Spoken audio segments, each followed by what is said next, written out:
Hey there, it's me. I'm back again. This time I don't have a guest. I did have a guest booked, and then I didn't, and then I had another, and I didn't.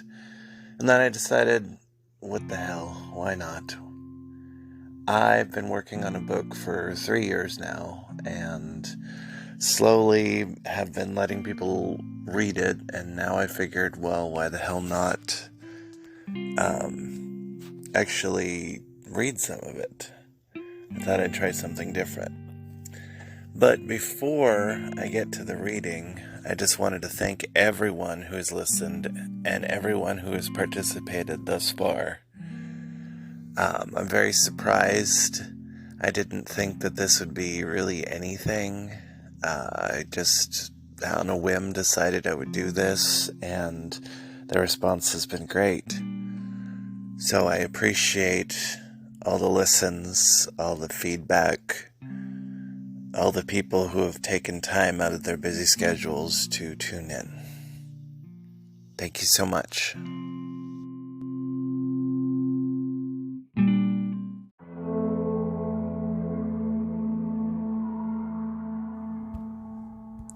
Forward.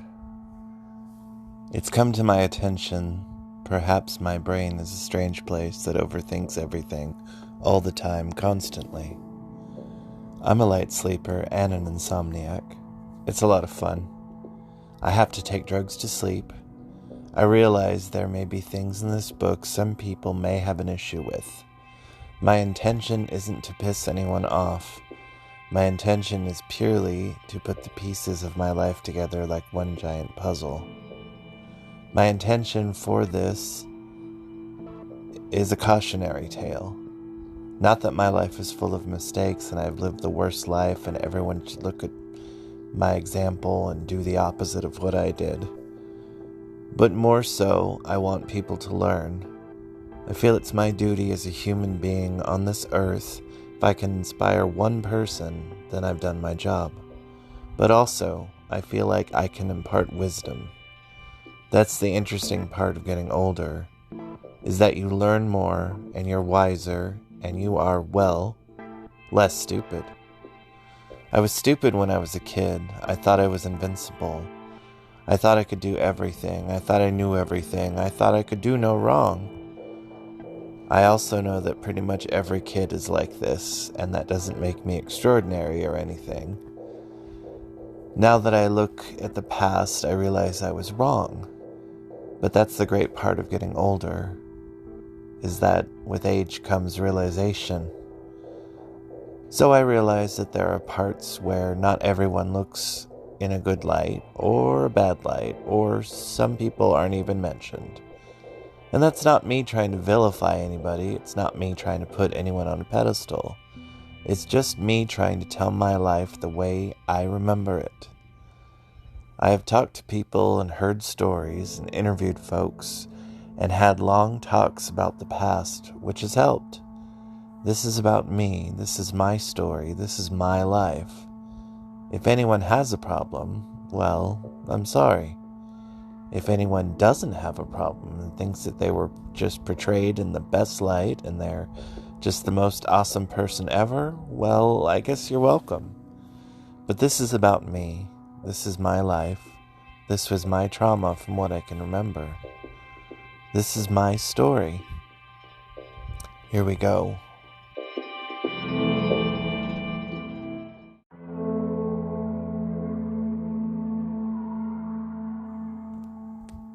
I'm like a scared cat under the bed. You reach out to pet it and it bolts. I remember being really young, single digits, but not completely sure how old. And I remember I had this bed. It was mustard yellow that had drawers under it. I feel like drawers are always my downfall, just shoving everything in them instead of organizing things or making sense of them. Either way, not dealing with my shit. I used to pull the drawers out all the time and hide under the bed. At the time, even years later, I believed that I was hiding from God, because I was told that He would watch over me all the time and could always see me. Nowadays I have to wonder, Was I hiding from someone else? I was born in Concord. Concord is 29 miles northeast of San Francisco. Concord was founded under the name Todos Santos, All Saints, a name still borne by the Central City Plaza and park between Willow Pass Road and Salvio Street. On the initiative of Pacheco in 1869, it achieved prominence in the 19th century when most residents of Pacheco relocated to Concord to avoid the devastation of fire and flood which crippled Pacheco's formerly booming economy. Concord was incorporated on February 5th, 1905. My birthplace was in Aquarius too, naturally. Our house seemed magical growing up. A giant backyard with a sprawling lawn, an above-ground pool, and while I can't remember all the plants we had, I surely remember the Easter lilies. Funny that they would become one of my favorite flowers. My father died on Easter Sunday, April 6, 1980. I was raised Baptist, went to Christian school, camp, church, etc. Pretty much anything with the big C attached to it. Not that big C. Sadly, that came later. I have no memory of my father. Growing up, I likened him to Jesus Christ. I'd pray to my father before bed. I always felt like he was watching over me. It used to bother me that I have no memory of one of the people that created me. I can't really do much about it these days. I have random pictures and stories from people that knew him, just no stories of my own. My father died of a cerebral hemorrhage, bleeding that occurs within or around the brain tissue. Small arteries bring blood to the brain. If these arteries rupture, blood is released into the brain tissue. The blood forms a clot, hematoma, which can grow and exert pressure on the surrounding tissue. He left my mother with a 10-year-old, a 4-year-old, and a 2-year-old. My brother was the one who found my father when he died. I can't even imagine. My sister remembers that my mother swore, which she didn't normally, and that was when she knew he was dead. My sister was told to call the fire department. I think that's the one you called at the time. She was afraid that they would think she was some kid pulling a prank. She did as she was told and then went into our court with me on her hip. As the commotion began, neighbors asked my sister what was going on. She said, "I think my dad just died." I remember, years later, my grandmother telling me about the day my father died, how they took him to the hospital and that he never made it, that he died in the ambulance. I, of course, am going off my Swiss cheese memory. I can't be sure if he died at the house or in the ambulance or what. I was with her at the kitchen table, and I was horrified when she was telling me this. On the car ride home, I recanted the story my grandmother told me to my mother. I sat in the passenger seat sobbing like a baby. Something about that shook me to my core. Like, that was it for him. No chance, no hope, lights out. Years later, I was helping my mother go through some things she had in the closet. There was a drawing she found. My father was an artist, and he was drawing when he died. This drawing my mother fished out was the drawing he was working on when he went. It was some sort of face in the middle, and then a line from the face to off the page. Presumably, that was the moment he fell over and died. I just remember asking her, "Why do you have this, Mom?" We always were a sentimental family, no matter how creepy, I guess. We lived there until I was 9 years old in 1987. Then we moved to Oakley, California. Oakley is 51 miles from San Francisco, nestled in the East Bay area. When we moved to Oakley, I'm not really even sure if there was a stoplight. There had to be. We used to joke that the town mineral was sand. It was just dirt everywhere. From what I remember, nothing exciting. A far cry from Concord and its mall, and plentiful amounts of things to do. Funny thing is, being older now, I've realized that Concord was pretty small potatoes too. It was San Francisco that held my heart. I'll get back to that later. Oakley had only one store, Centromart. It wasn't until years later that we got up to speed and got a few shopping centers. It was just a suburb, and lots of agriculture. That's the thing about California. Everyone talks about the beach, surfing, San Francisco, and Hollywood/LA. But a lot of it was/is farming community. Someone once said that it was the Midwest in California. It's true. I cannot tell you how many times people said to me, "Oh, you came out in California. That must have been easier." Nope. It was a lot of small-minded individuals. It didn't matter that San Francisco was an hour away. It was the 90s and people were very much bigoted. It was hard being the only one out in the area. Still a smelly little hick town. Last time I was there, they got all fancy looking. The town I went to high school with is even crazier. Brentwood.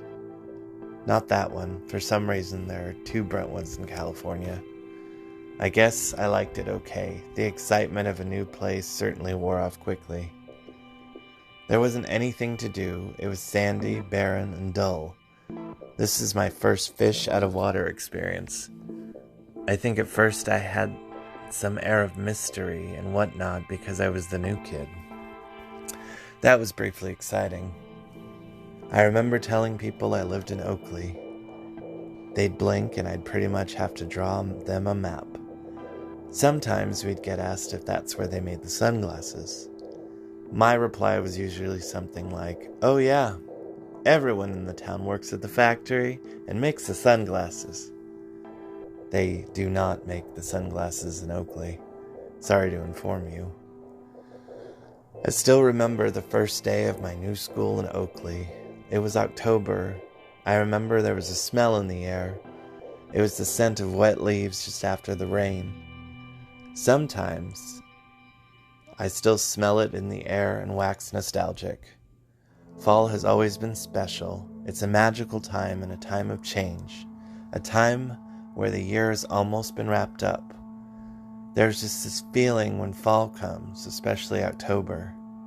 I've always loved fall and especially Halloween. I remember the first public school I went to right before the move. I went to the library and checked out all these books. Halloween makeup, Dracula, Frankenstein, etc. Nobody there was telling me what to read. I snuck these books home and gazed at the pages for hours. Excitement fell over me. I was hooked. I'd always loved Halloween, but was told growing up all about how it was Satan's holiday, which only made it seem even cooler to me. I love all the things that go along with Halloween. Pumpkins, bats, witches, ghosts, ghouls, goblins, vampires, you name it. And yes, I was totally goth in high school. Picture it. It was the 90s. Out in front of the school, a boy smoking cloves, wearing all black, black nail polish, black eyeliner, and a nose piercing. And I was probably listening to The Cure. Plus, to me anyway, Halloween is like gay Christmas. It's a time to dress up. It's a time to let your inner self become your outer self for a night. You can be the man or the girl you've always wanted to be. You can be a hero, you can be a villain, you can even be yourself. But being that it's Halloween, nobody gives you shit. Well, most of the time anyway. Goth sensibilities and the style spoke to me when I was in high school. It was different than anything else. The music was moody, the style was dark, and it all just suited me fine. I know a lot of my school years were spent in escapism, but the thing is, escaping is sometimes the only way you find yourself. Sometimes it's the only way to save yourself. My best friend for over 30 years and I met in grade school. We were both opposites but fit together perfectly. She is content to be behind the scenes and I was always happy front and center. She had her troubles and I had mine. Together we became like a home for each other. We'd escape to the mall or the record stores, spending hours poring over records, tapes, and CDs. We got each other sonically. Music is and was very important to us. For her it was Sting, for me Madonna. It just worked.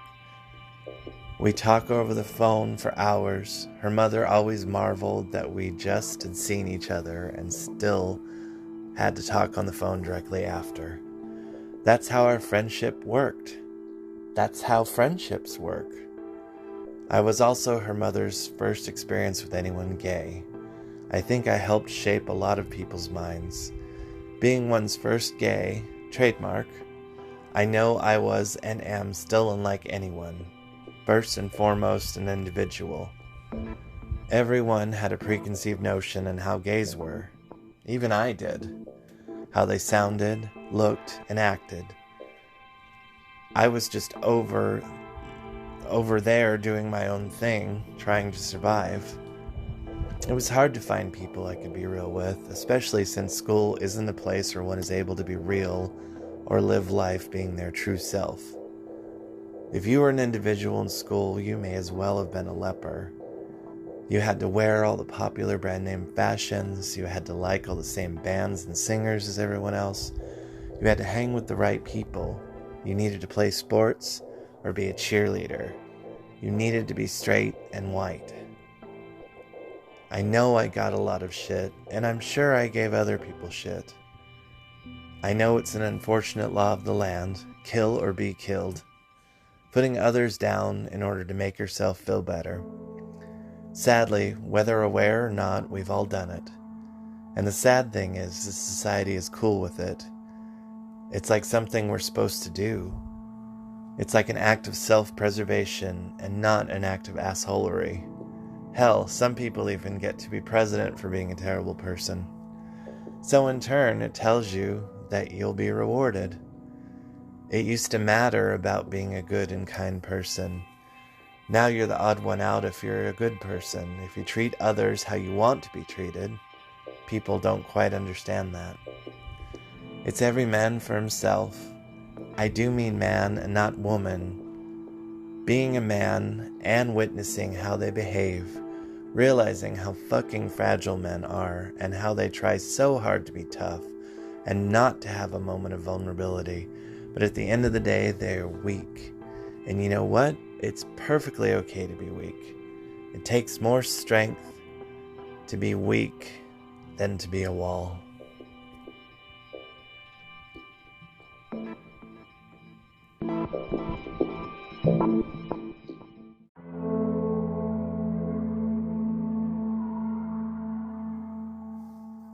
This concludes my little baby podcast.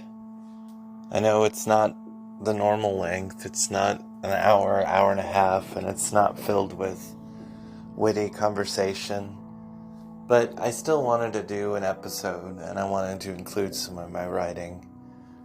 I said it before and I'll say it again. I just want to thank everyone for all the love and support, and everyone who's listening. It means a lot.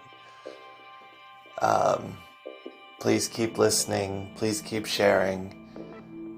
Give me your reviews if you want to know anything, if you have any questions, or if you just want to say a kind thing. That would be awesome. I hope everyone out there is doing well, and we'll talk soon. Bye.